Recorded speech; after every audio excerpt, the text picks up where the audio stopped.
of cheering cities begins here in London. Ovations for Eisenhower. Victory in Europe is followed by a modern version of the triumph accorded to conquering Roman generals of old. A sword of honor to be presented. One was ordered to be specially made, but it's not ready in time. And at the Guildhall, the Lord Mayor presents, as a token, the sword of the Duke of Wellington, conqueror of Napoleon. Prime Minister Churchill leads the British ovation, and at the Mansion House, General Ike bids a heartfelt farewell to Britain. To every Londoner that has ever taken one of my soldiers into his home, I say you'll always have my profound gratitude. To everyone who has smilingly directed one of my men to the Albert Hall or the Marble Arch, I owe thanks also. To everyone who is by his demeanor, his manner, or any word or act of helplessness has done anything for an American soldier, I want to tell you one other thing. You have done something in cementing bonds that must always remain between your country and mine, and into which scope must be brought Russia, France, China, all the other great countries that have helped to whip this Nazi, and we hope will quickly whip Japan. Britain's applause is praised in stately Churchill words.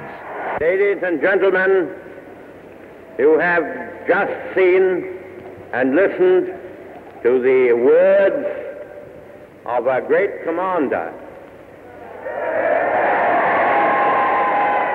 a man who has proved not only his capacity to organize and regulate the movements of armies, but to stir men's hearts, and who has shown a capacity for making great nations march together more truly united than they ever have before. The after-the-war farewell of the two leaders who worked together so closely in achieving the victory in Europe. At the Arc de Triomphe, there's a stately military ceremony.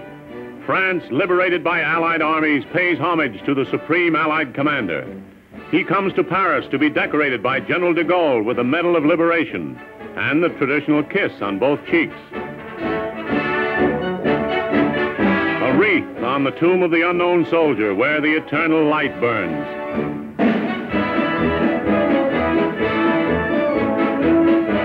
Then for a tour through the boulevards of Paris, and the French capital pays fervent homage to Eisenhower as the chief of the forces of liberation.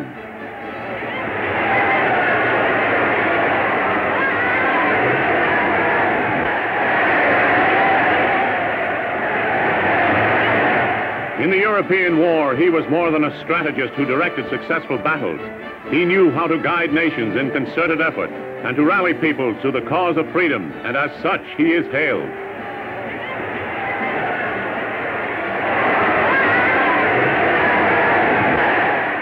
For long centuries, winning commanders have been acclaimed at the end of successful wars, but no conqueror in history has ever been cheered by a fraction of as many human beings as that unpretentious American. Paris goes wild over General Ike. The homecoming, and for the proudest woman in the land, a kiss. The victory commander and his wife. The national capital has the honor of being the first city to give America's greetings to General of the Army Dwight D. Eisenhower. Washington shows other cities how it's done.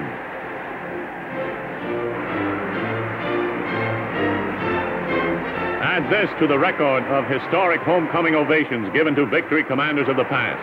General Pershing, Admiral Dewey, America's voice as Eisenhower drives to the Capitol.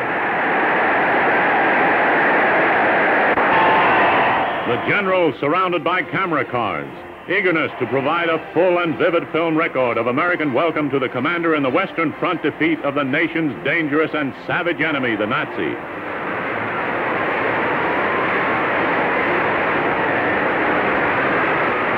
Wounded veterans of the war, It is typical of Eisenhower that the triumph of the victor is halted for a greeting to the wounded, a greeting from General Ike.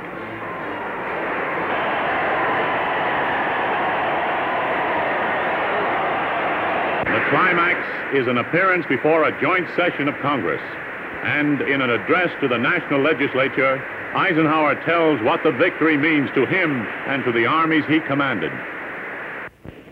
My imagination could not picture a more dramatic moment than this in the life of any American. I stand before the elected federal lawmakers of our great republic, the very core of our political life and the symbol of those things we call the American heritage. To preserve that heritage, 3 million American citizens, at your behest, have faced resolutely every terror the ruthless Nazi could devise.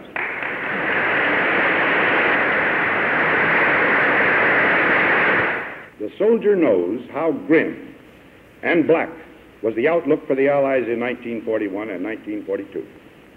He is fully aware of the magnificent way the United Nations responded to the threat. To his mind, the problems of peace can be no more difficult than the one you had to solve more than 3 years ago, and which in one battle area has been brought to a glorious conclusion. He knows that in war, the threat of separate annihilation tends to hold allies together. He hopes we can find in peace a nobler incentive to produce the same unity.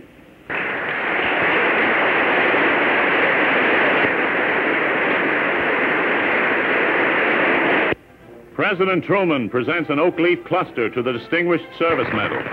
The President has announced that General Eisenhower will continue as American representative in control of defeated Germany to secure the fruits of the victory that he did so much to win.